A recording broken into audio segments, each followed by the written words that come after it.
Amanda Holmes here, CEO of Chet Holmes International. This week we have a great podcast. I actually pulled out from one of our trainings that we did for the Dream 100 Boot Camp. It was a room full of CEOs, and Bob came in to train on cold calling. Majority of people don't like cold calling, so he calls it gold calling. And the whole room stayed for an additional hour. They loved what he said so much. So we pulled that piece out and we're giving you a clip of it so that you can learn how to generate more sales using the phone, because it is working if you know how to do it right. He'll give you a quick win on what you can do immediately to help you generate more sales from the phone, and a lot of great stories along the way. He used to be a part of our business many years ago in the BBI days. He trained with the best, learned the concepts from my father, and then went off on his own for several years and paired up with David Asarno, and now they've come back and we've partnered again to assist clients to deploy their Dream 100 strategy, to deploy their core story into automation sequences and websites and funnels and sales training. So you'll love him. I love him. He's so fantastic. I'm sitting out here, just gave a keynote at an event, but I wanted to make sure that you got this introduction to Bob's piece. So without further ado, I'll give you Bob's ears. Becoming a master is not about doing 4,000 things. It's about doing 12 things 4,000 times. The Ultimate Sales Machine presents the CEO Mastery Show for entrepreneurs looking to grow faster, better, smarter. If you would like to have a profound breakthrough in your business, talk to our team live by visiting chetholmes.com/breakthrough. Good advice is contextual. Get your answers at chetholmes.com/breakthrough. So as we already started talking about, words are powerful, right? So I call it gold calling. I want to change the frame, and it's really digging for gold. I want the sales. When you say cold calling, how many people are so excited about cold calling? Nobody on the entire planet, including me. It's not exactly where I get totally excited. But when you flip this, I'm going to show you when you use this in combination with a core story, right, and best buyer strategy or Dream 100, how this really can be a powerful tool, okay? I'm so happy you guys are here. I'm so excited. The funny part, as I kind of indicated to you, usually I'm sharing this with people to call into CEOs. So that's the normal, right? And normally this is a minimum of 3-hour training, okay? So for the next 6 hours, just seeing if you're paying attention, for the next hour, I'm actually going to explain how you guys can really use this, but I'm going to go through not only the strategies, but I'm going to go through the psychological overview of how gold calling works, along with the sales strategies. When you deploy this, it's really going to have an impact. I'm going to explain that as we go. But first, can I kind of provoke you guys a little bit? Is it okay? Like, can I be really raw and authentic and tell you how it is, not what you want to hear? Is that okay? Is everybody good with that? Say yes. Everybody always says yes, and then I start going, and they're like, "You really?" Yes. Yes. Yes. All right. Awesome. All right. So you guys are all successful people on the call, right? And still, there are people that are more successful than you that are less experienced, right? And they make more money, things come easier to them, and just it happens for them. Does everybody agree with that? Is that true? Yes? Right? Yes. So yes. There are also some people who are even less intelligent than you, and they're doing great. Like when I said that, you had a picture of your neighbor, a friend, someone that you're like, how is it he or she is doing better than I am? I don't get it. Because you went drinking with them on Saturday and you're like, it blew your mind away. Like you're like, I don't understand, right? How they're getting the success. And the funny part is it even gets worse because there are actually some people that work less than you. So here's the funny part. They're inexperienced, unintelligent, lazy people, and they're getting better results than you. Who's mad about that? I was. So I was like, I started analyzing, why is that happening? So there's a difference. And I really started thinking about what's the difference between really the most successful people on the planet, right? What's the difference? Because you guys all agree that there are people working less, getting what they want. They're not working any harder than we are, and they're doing something. And I started becoming the salesman of that something. And I'm about to share with you what's going to give you the unfair advantage up until now that they've had. And just in case I'm not crazy, which some people may say I am, just in case I'm right, and just in case this works, who's be interested in learning about that? Because that's what I'm going to share with you tonight. Before I do that, I know Amanda gave you a little bit of background. Told you I was into flight. I actually flew this L-39 on Ocean Island, North Carolina, pulled 5.5 Gs, 180 degrees. I was just about to pass out, and luckily he came out of that, because if you've ever pulled 5.5 Gs, it is a very interesting process. But this was a cool time. But really what changed the game for me is meeting these two gentlemen, right? Like really working for Business Breakthroughs International. I answered the ad, superstars only, don't even apply unless you're an overachiever and can prove it. We don't hire backgrounds. We hire top producers, young or old. If you have this stuff, we'll know, right? And it completely changed my life, because when I got out of that, before David and I really started working together, I started traveling all around the world, teaching sales strategy and working with some fairly big clients. And they used to have me go all around the world. Now, the irony of that was they would go, hey, you're going to Bucharest. I'm not really good in geography. So I was like, Google was my best friend. I'm like, Bucharest, where's Bucharest? And then they would go, hey, you're going to Rotterdam. I'm like, great, Rotterdam. I didn't know where Rotterdam was. Then I actually got an invitation to speak on Success Resources stages. It's kind of cool. They give you their own little poster when you do that. I ended up speaking to Russia. We had a client, one of the largest, I think they did 10 million a year in, gosh, what was the company? They did landscaping, a landscaping company. So $10 million. And then the guy who set us up with it said, hey, can you speak on Saturday? And I said, on what? He goes, on what you normally speak on. So there was 2,000 people. This was like a Tony Robbins event, jumping up and down. Now think about it. They're about 10 to 15 years behind us in Russia when it comes to entrepreneurship. But they were so excited. There was another 8,000 simulcast. It was an awesome trip. And then you might have met this guy, Dave, and Dave and I came together just recently, about 4 years ago now, I guess, recently. We've known each other for 13 years. I'm going to tell you a little secret. I was the first COVID patient on Necker Island. So I have told it. He told it. Best COVID story ever. But yeah, David shared it. Oh, but you have pictures. Oh, yeah, you did. Pictures. Stealing your win. He is the coolest. He brought me books, right? He gave me the books. I actually got autographed books to Richard Branson were given to me because the author didn't know I was going to get them. But he said, yeah, keep them. I said, you sure you don't want them back? He's like, no. He was so gracious, so kind. It was such a great event. And then the only reason you really become a speaker and a trainer is so you can share, pictures of your children and your family. So that's my son, my daughter, and my beautiful wife, Maria. And that's really what the drive to do this. And I hope you all have a huge why. I think I saw someone, I think Troy, you had your son in the background, and it's so great when we do what we do. There he is. He was behind the green screen, but it's so fun when you get to do this and share your life and kind of work in something that you're passionate about and share it with the people that you care about. So really cool. So I wanted to start with, like I said, when Amanda said, hey, you're going to be talking to CEOs, and I want to use this build it, model it, or learn it, build it, use it. Yes. Teach something, let's build it, and then let's utilize it. Yes. But then, and it's funny because when you ask the question, are some people going to use this? It actually is interesting because we can actually do some role playing if we get time to do that. But I'm going to show a lot of different things. And then we're going to go right into really how to use gold calling and really how to deploy this. But my first question for everybody is, as CEOs, what do you feel when a salesperson calls you? Like, give me some, like, because you got your gatekeeper who's like literally keeping everybody at bay.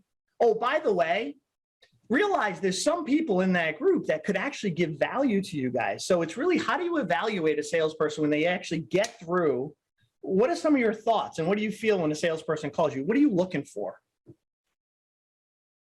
This is the interactive part of the show. I'm quite happy to have a listen and know they've got to make money, and there may be some value in it for me. And also, rather perversely, I'm also watching for technique, figuring I might learn something as well. I love that. But the big thing for me is, will they listen, and do they attempt to create rapport, or will they just go through a script that they're going to get through no matter what? Perfect. Love that. Anybody else care to share? Frank had said, waste of my time. You have 30 seconds. Yeah. And that happens. And I get that. So what are they saying? And we're going to go over some of that. I got one more question. How do you want your salespeople to show up? Because that's the real question. See, it's how they show up. When you go through the process of what I'm going to show you, and correct me if I'm wrong, but really what you're looking for, you talked about listening, rapport, technique, the value they present, right? One of the things Dave and I teach all the salespeople we work with, excuse me, is certainty. You want them to know that they know that they know that they can create value for you, right? And you want them to be certain when they speak to you that they're creating a value proposition. Would you guys all agree? Yes? And then the other thing you want is consistency.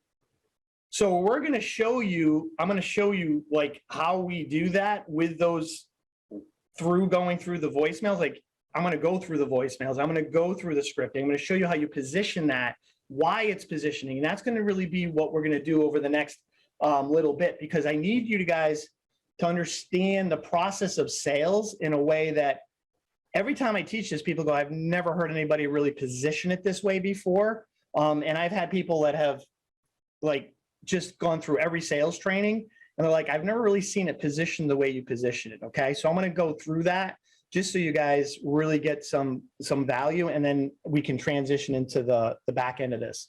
Oh, by the way, a cool little thing that happened to me was one of my clients using one of my strategies.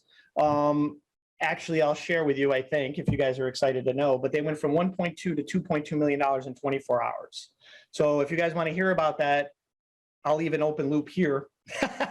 And if we get really excited and go through the process, I'll share that with you a little bit later. Open loop. Oh, I love that one. So, and it's such a great story, by the way, you're going to love it. So how many people, I'm going to ask this question, how many people love sales? Now, I know you guys love it when it hits the revenue line, but I mean, for yourself, like, it's funny because Jason just mentioned, I listen, I want technique. Like, not everybody does that, right? I mean, when we think of sales, how many people just jump out of their chair and go, yes, I can't wait to do cold calling, right? Not all of you are probably in that boat, right? Right. So, and this is why. This is who everybody pictures. And I'm going to tell you something, and I don't want you to tell anybody, but I really sucked at sales before I went to Business Breakthroughs International. I didn't really know how bad I was until I had a contrast of what was really good. Okay. I tell everybody that. Like, I literally have been all over the world teaching this stuff. And before I went to Tony and Chet and really was working with Business Breakthroughs, there was such a development in such a short period of time. And I remember going, oh my God, I am horrible. And I said, that's never going to happen again. And I completely changed the frame of what I believed this was to what it really is.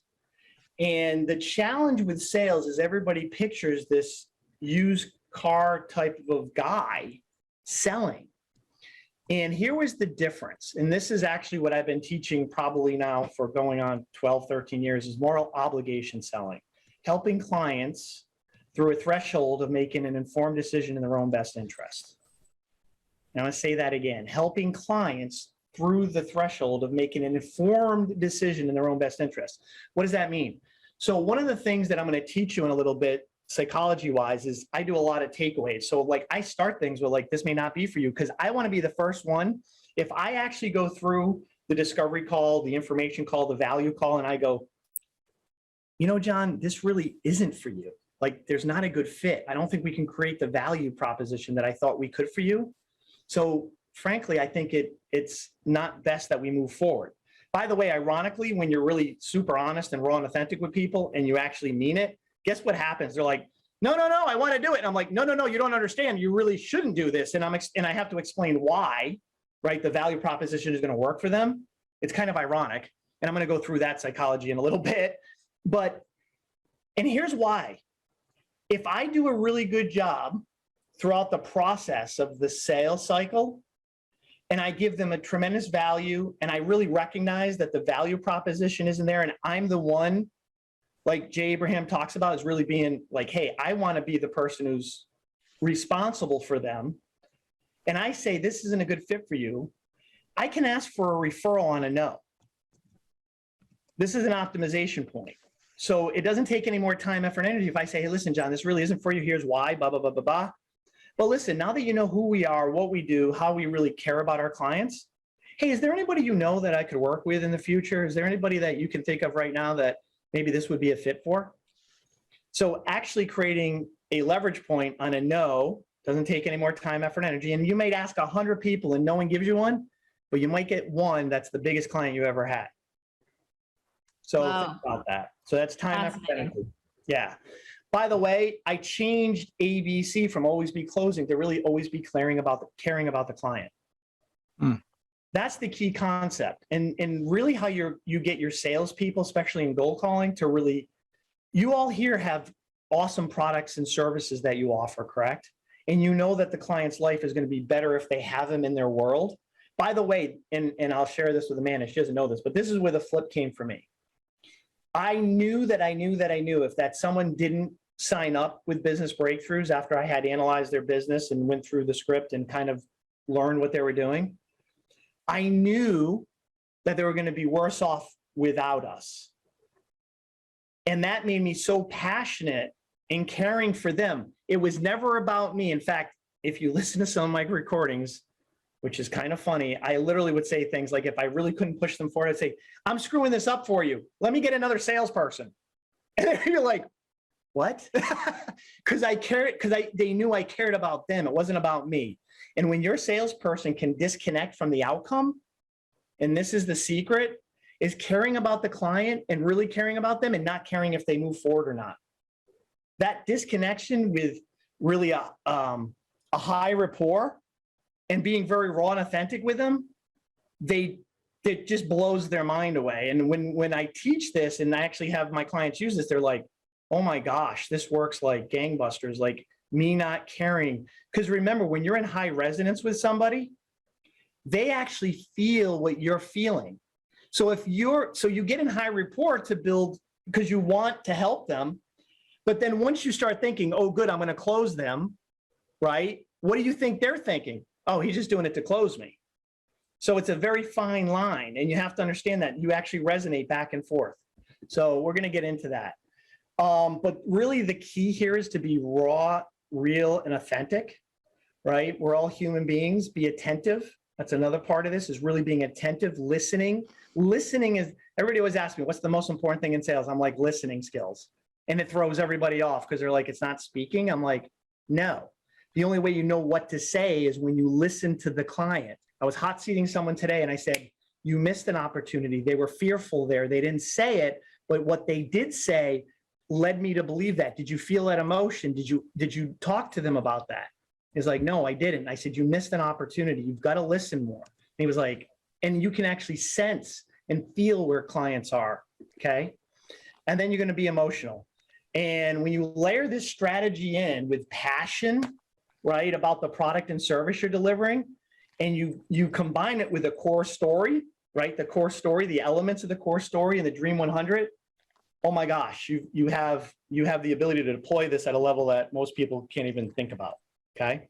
Now, one of the things I told Amanda, the biggest challenge with cold calling is people have what I call reluctance.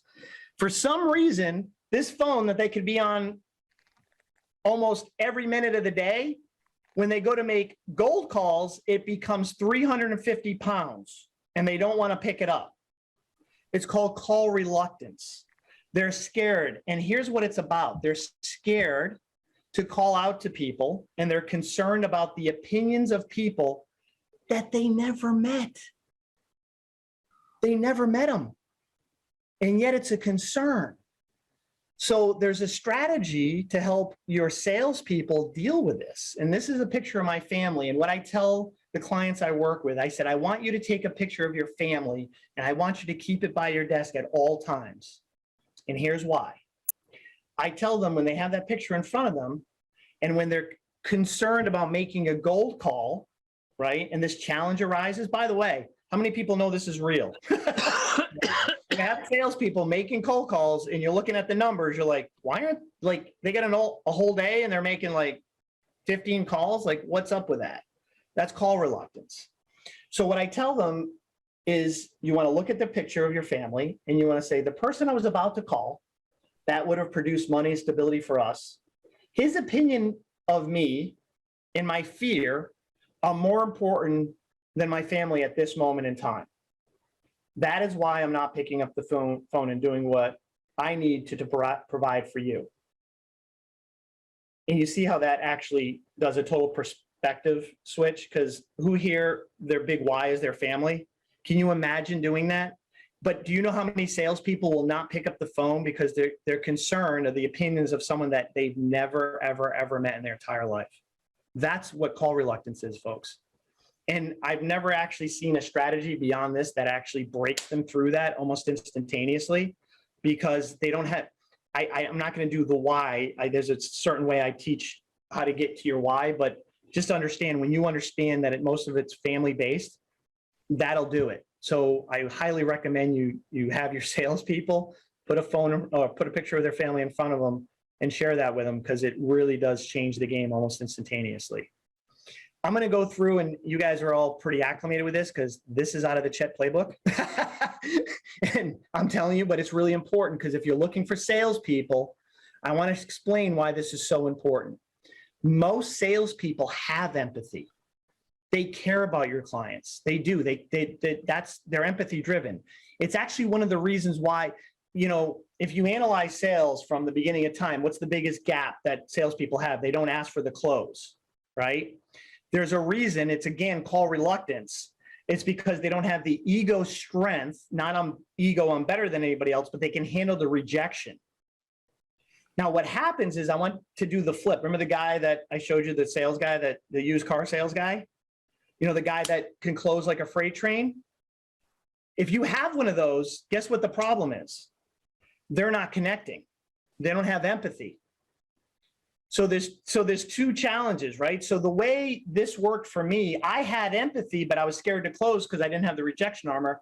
Most people have ego drive. Most of your salespeople have ego drive either way. What you need to balance is the empathy and the ego strength. And here's the way you make this work, because I've worked with a lot of different sales teams. And so if they have empathy, you know what changed it for me? I knew I cared about my clients so bad that I was willing to take the rejection to make sure that they got what they needed. And when I understood it was about caring for them, closing was about caring for them, oh my God, it changed the game. Then I closed like a freight train, which is why I became one of the top salespeople right from the beginning, right? That's why I realized I sucked so bad previously. Then ego strength. Now, you guys might have people who close like a freight train, but they're not connecting. So you know what my conversation is with them? You're awesome. You do really well. But if you really want to close, do you want to close like at an optimum level? And they all go, yeah. I go, then care about the damn client. Like you've got to become a caring individual, because you're not caring enough about them for them to move forward. And when they realize it's tied into closing, which is what they're all about, guess what happens? Magic, right? The other pieces of this, you know, they need to have market knowledge, training, constant training. I don't know if anybody knows this, but BBI, we trained 2 times a week was mandatory, Monday and Wednesday. I still remember this. Tuesday was the Got a Minute meeting. If you guys aren't doing Got a Minute meetings, look those up. And then we actually had 2 that were not mandatory. But here's the irony. All the top people were on those calls.